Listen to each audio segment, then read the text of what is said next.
TJ Hockenson, Dalton Kincaid, and Theo Johnson are all set to see massive increases in their dynasty values over the next 12 months. We'll explain why in this episode of the Locked On Dynasty Football Podcast.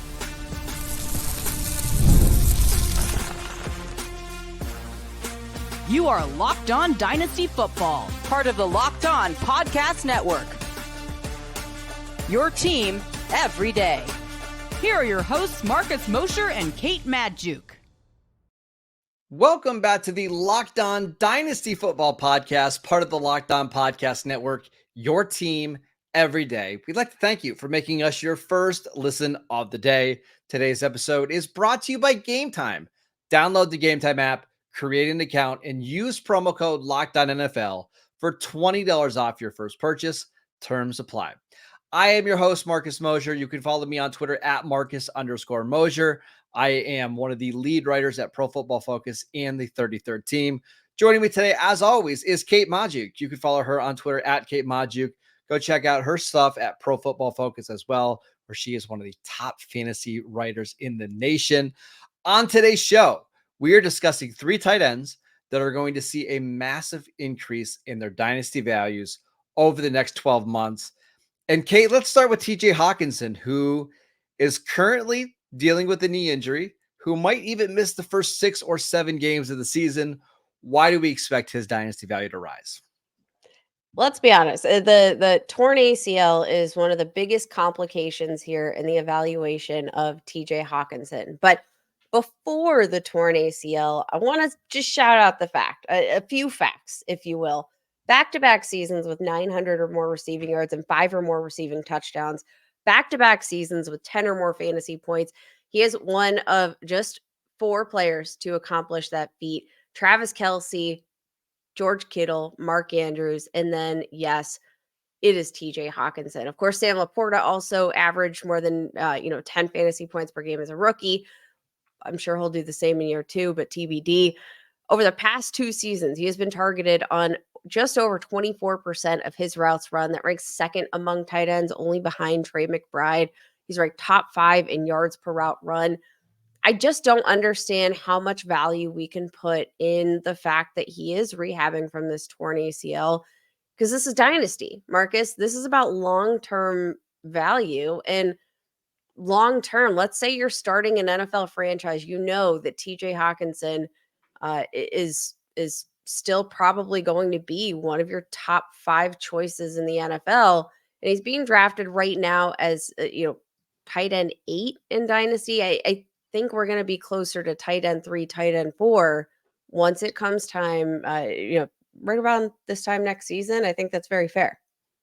There's also a couple other factors here that we didn't even mention. Number one, you have somebody like Travis Kelce, who is being drafted ahead of him right now. Travis Kelce would be 35 at this time next year, Kate. Like, I know we love Travis Kelce. It's just never going to last forever, right? So that's obviously going to be one person that TJ Hockenson jumps. The other thing is TJ Hockenson is 26 years old right now. He'll be 27 next year. That is like the absolute prime for a tight end. So it's not that he's getting older. He's actually getting into the part of his career where we start to see massive fantasy numbers. And then on top of that, we'll have JJ McCarthy going into year 2. Hopefully we see signs from him as a rookie that make at least the Viking fans believe that he can be a franchise quarterback. This was somebody last year, Kate, when he was healthy with Kirk Cousins. I mean, he was tight end 1. Like, he was posting bonkers numbers last year. And I know some of that had to do with Justin Jefferson being out, but TJ Hockenson has been an established good player in the NFL for a while now. And you can get him currently at tight end 8. I don't see any way, even if he misses half of the season this year, that he's tight end 8 at this time next year. I think he's going to be significantly higher. I'm buying now while the price is low. Yeah, the obviously the torn ACL, I think, is what has dropped him to this point here at tight end 8. But you mentioned the age, which I think is a very underrated factor here. The age of 26, he's younger, much younger than Travis Kelce. He's also much younger than Mark Andrews, who is 28 years old. He's coming off a pretty significant ankle injury of his own, and we're drafting him as the number 3 tight end. like looking at this, these respective offenses, right? Mark Andrews, at least they've found a pretty solid tight end working behind Mark Andrews and Isaiah Likely. They also have Zay Flowers going into his second season after a very promising rookie campaign. I'm looking at TJ Hockenson. Obviously, you have Justin Jefferson, but like from the tight end perspective, right? Like there is no competition there that I think that could supplant TJ Hockenson in a long-term way. Brock Bowers currently being drafted as tight end 4. He's in a room with Michael Mayer, who is he's not the quality of prospect that Brock Bowers is, but he's No. also an excellent tight end prospect coming out, who he's probably going to be sharing some snaps with. Like when TJ Hockenson comes back, we know he's the guy. He's being drafted behind Kyle Pitts, who's just 3 years younger, who's had more health concerns than TJ Hockenson has long term. Like, I just can't understand what we're doing here with TJ Hockenson being as low as he is when we know that the upside is like top 3 when he's healthy. I've got a couple trades that I wanted to throw out to you just to kind of see where his value is at. So these are all courtesy of Dynasty League Football. TJ Hockenson for Aaron Jones in the 202. Yeah, just give me TJ Hockenson. Yeah. This is a really interesting one. This obviously somebody paying up for Brees Hall. So Brees Hall for Kenneth Walker, TJ Hockenson in a 2025 second round pick. Dude, TJ Hockenson. What are we doing? Yeah, that's a pretty good one. You get a top 6 tight end, you get a top 15 running back, and an additional pick. I think that works out pretty well. Here's one more. TJ Hockenson in the 106 for Sam Laporta. So 106, you're probably Is this in a getting. super flex? Do we know? Let me look. Yes, it is at a super flex. So that's, I mean, you're looking at maybe what, Drake May at that Drake May. spot, maybe Roma Dunze if you want to take a receiver there. Yeah, I'm gonna take the Hockenson side. As much as I love Sam Laporta, and obviously, like Sam Laporta is going to outplay TJ Hockenson by far, just based on his presence on the football field and presumed health in 2023 or 2024. But moving forward, like again, Dynasty is a long game, and I don't think we can lose sight of that fact when we're evaluating TJ Hockenson. I know it's kind of easy to get enamored with the guys that are going to be on the field, but this is where I say you go trade for TJ Hockenson and then make an ancillary trade for a lower tier tight end that might be able to contribute, like a Dalton Schultz, for instance, who doesn't have as much long-term value, it feels like, who can probably, give you a good 7 to 10 fantasy points per game.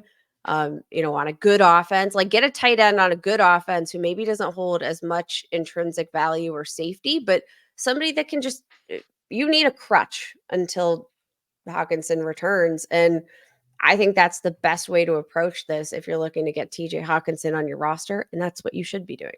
I'm actually targeting TJ Hockenson on my teams that I'm rebuilding because he's the perfect rebuilding asset, right? Because he's not going to help you win games early in the season, which is going to give you a draft pick, but he's also somebody whose value is going to increase the healthier he gets.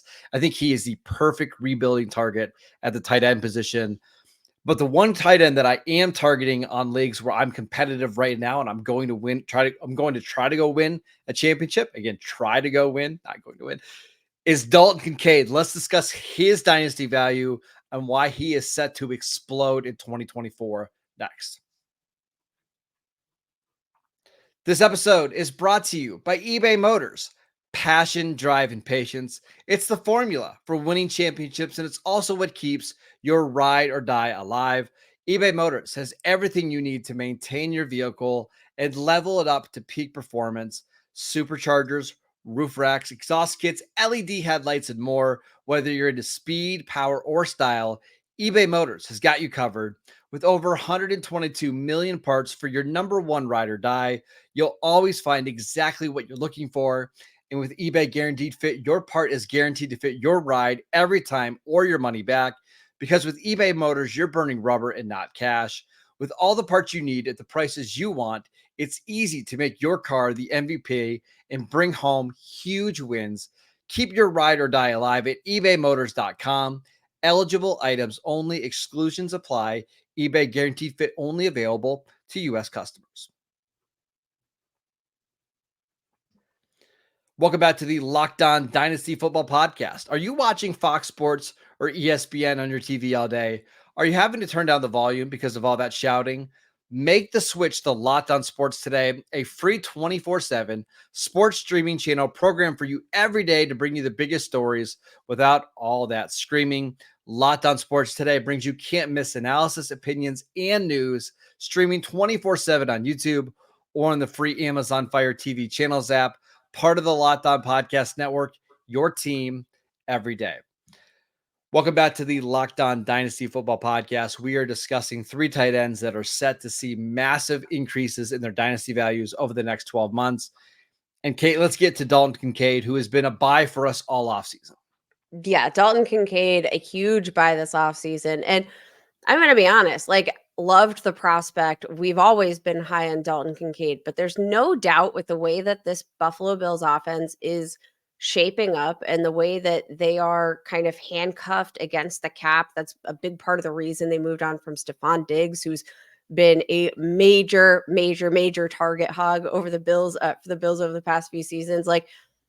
There is no doubt in my mind that it's within the realm of possibility, and it's not just in the realm of possibility, it's a very likely possibility. If Dalton Kincaid is healthy, he might very well just lead this Buffalo Bills offense in targets. The rapport kind of started last year, but again, in the second half of the season, there were some inconsistencies. They focused a little bit more on running the ball. And I still keep going back to the fact that Dalton Kincaid just he looked good, right? He looked better than I think the stats necessarily indicated. He is young, with the potential. When I'm looking for some of these tight ends, I want to find an athletic guy who has the potential for target share, and that is Dalton Kincaid to an absolute T. Ranked 4th among qualifying tight ends last year in separation percentage. Just as a testament to what he's able to do and his ability to create space. He's got a lot of room to grow, right? And I think that that's the most exciting aspect of Dalton Kincaid. But I think he could lead the Buffalo Bills in targets as an entire offense. He's tied to a good quarterback in Josh Allen. He's got first-round draft capital. He's athletic enough. They didn't draft him to be more of this hybrid blocker. They drafted him in the first round as a slot receiver, essentially.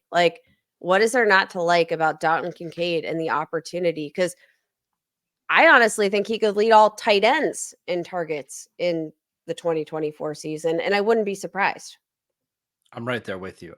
Doesn't it feel like the Bills watched a little bit of what Kansas City did on offense this year? And it's okay, while it's really nice to have that number one receiver that you can funnel 170 targets to, we don't necessarily need that. What we need is a collection of players that we can utilize their skill sets, and let's maybe run our offense through Josh Allen on the ground and James Cook and Dalton Kincaid, right? Like the Chiefs did with Travis Kelce and Isaiah Pacheco, and then obviously Mahomes.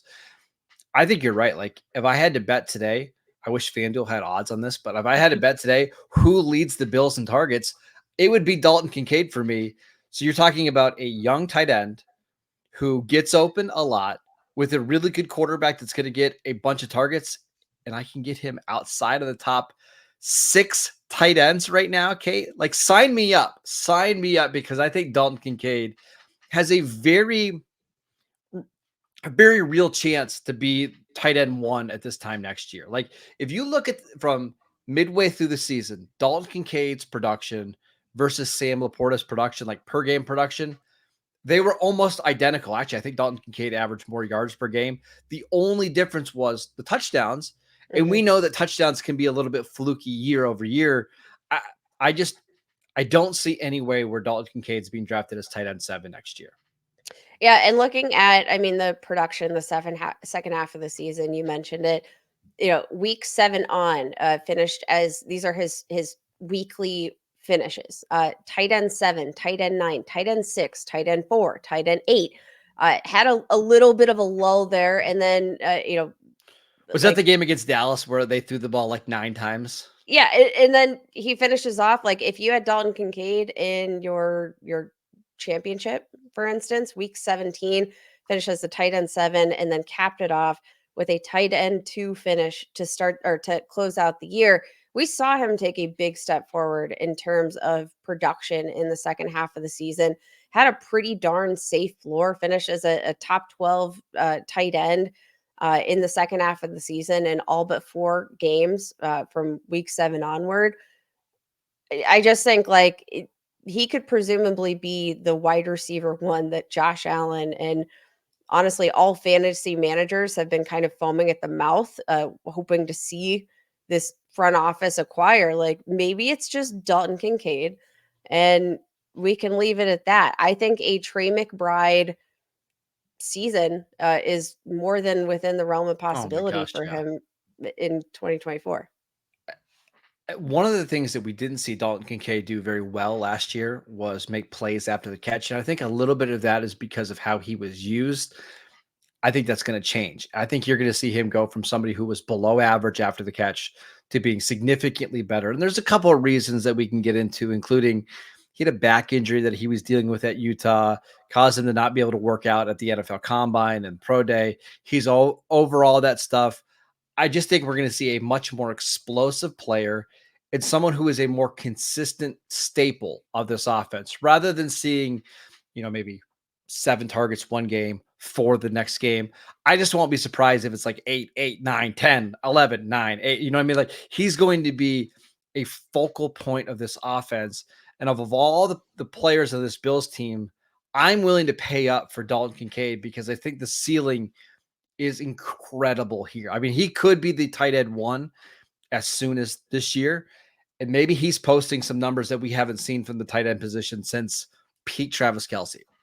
Whew, those are some strong words, but I'm in. I mean, Marcus, like I look at Dalton Kincaid, I look at where he's being valued. He's being valued well behind Trey McBride, who's climbed up to tight end 2, who was the tremendous beneficiary of a lack of targets, right? Or a lack of other playmakers within the offense. He was a big beneficiary of being the primary target in his respective offense. I'll take Dalton Kincaid and trade him straight up for Trey McBride, or vice versa. I would trade Trey McBride straight up for Dalton Kincaid every single day of the week and sleep very well because of it. All right, so we discussed 2 tight ends that are currently being drafted inside the top 10 that we expect to have big increases in their value. Now, we're also talking about like Hockenson maybe going up 2 or 3 spots, maybe Kincaid jumping from tight end 7 to tight end 1 or 2. But let's talk about Theo Johnson, a rookie tight end for the Giants who's being drafted outside the top 20 right now, who might be inside that top 10 at this time next year. We'll explain why next.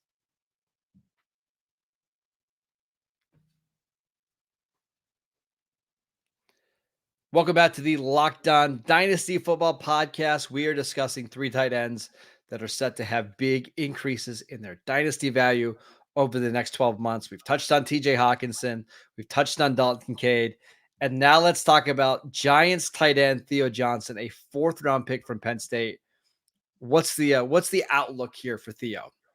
I mean, there's a very wide range of outcomes, and I'm not coming here to say like go all in, invest in Theo Johnson, trade for him in every single league, but I do think there's a real potential here for Theo Johnson to make have a statement year that nobody is expecting. So, I mentioned it before. When I'm looking for some of these sleeper tight ends who might have the opportunity to gain value, I'm looking for 2 things. I want to find a uber athletic tight end, and I want to find a guy with potential to earn a target share. And Theo Johnson checks both of those boxes tenfold.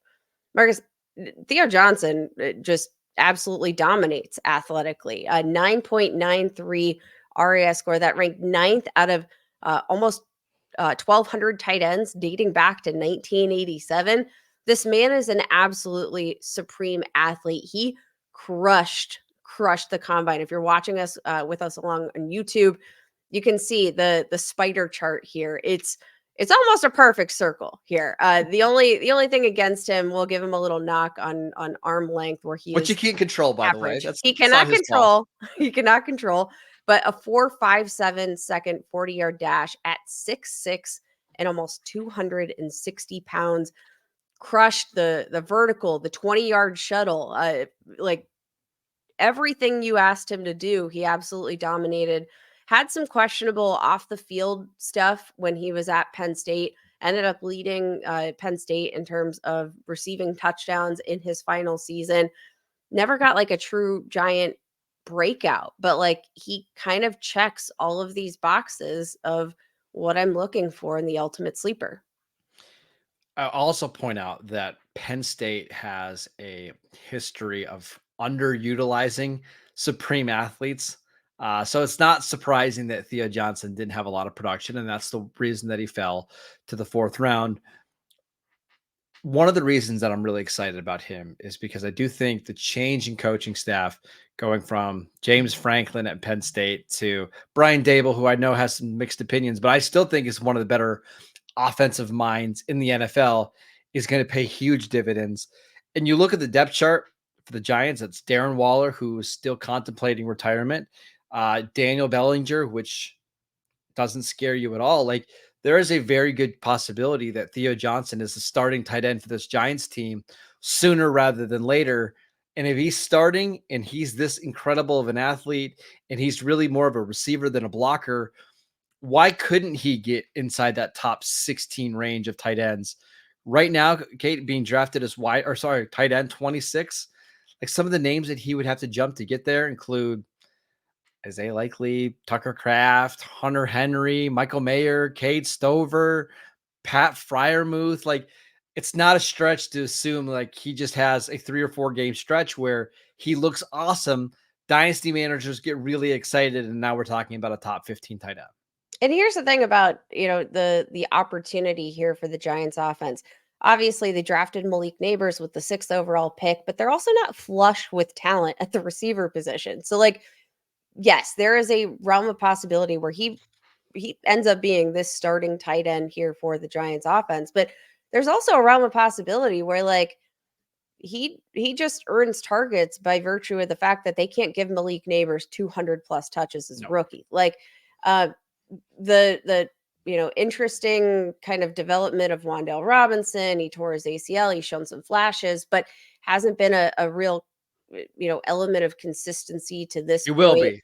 He will be. Darius Slayton, like, what else are we talking about here with this Giants offense? No, if I'm looking to throw up a 50-50 ball at this time, I'm either going to go for Malik Neighbors, who's probably created about 40 yards of separation with his speed, or I'm going to chuck it up to the 6'6", 260-pound tight end running over the middle, who's probably just going to be bigger, and we know he's more athletic than a lot of the linebackers. He's going to be able to create a lot of mismatched situations. Even the fact that, like, he's still got room to grow as a route runner. He's still got room to grow in terms of, like, elements of polish to his game, but, like, from a tools perspective, he is more than well set up for a lot of success, and it could be that he surprises in year one.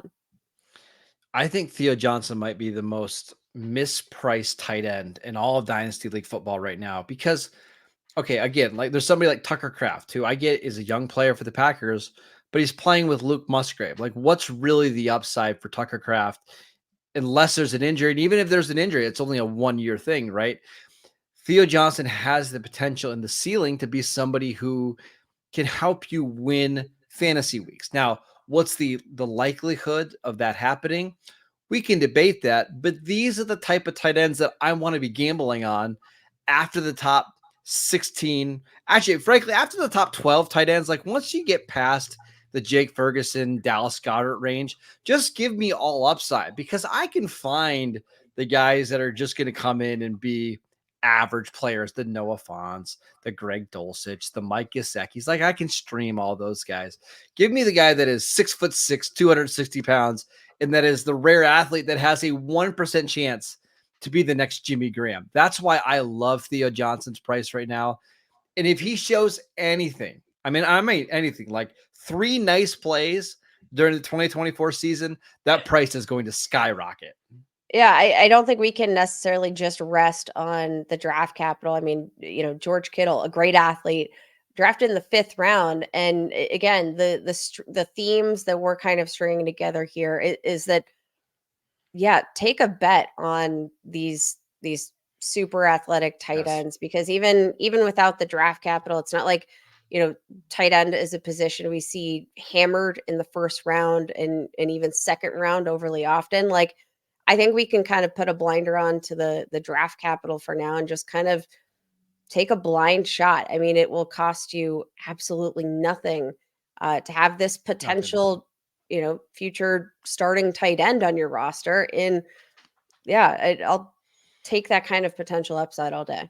All right, just to recap, TJ Hockenson, we are buying now because once he gets healthier and once JJ McCarthy progresses, he's going to see a return in his dynasty value. Remember, like at midway point of the season last year, he was up to tight end 2, tight end 3. So buy him now while his price has dipped a little bit. Dalton Kincaid just has tight end 1 upside, and he's in an offense where he could be the leading target getter, and he's playing with Josh Allen. That's an easy smash. And then if you need a late round tight end, I think Theo Johnson, somebody with athleticism, upside, and has a path to targets and playing time right away, by Theo Johnson while he's being drafted outside of the top 25 tight ends. That is it for today's show. We want to thank you for making Locked On Dynasty Football your first listen every single day. Every dayers, make sure you go check out the YouTube channel. We post content every day over there as well. We are free and available on all platforms. Go follow Kate on Twitter at Kate Majuk. Make sure you check out her work at Pro Football Focus. She is one of the absolute best fantasy analysts in the nation. I'm at Marcus_Mosier on Twitter. You can follow my work at the 33rd Team and Pro Football Focus as well. Have a great weekend, and we will see you right back here on Monday.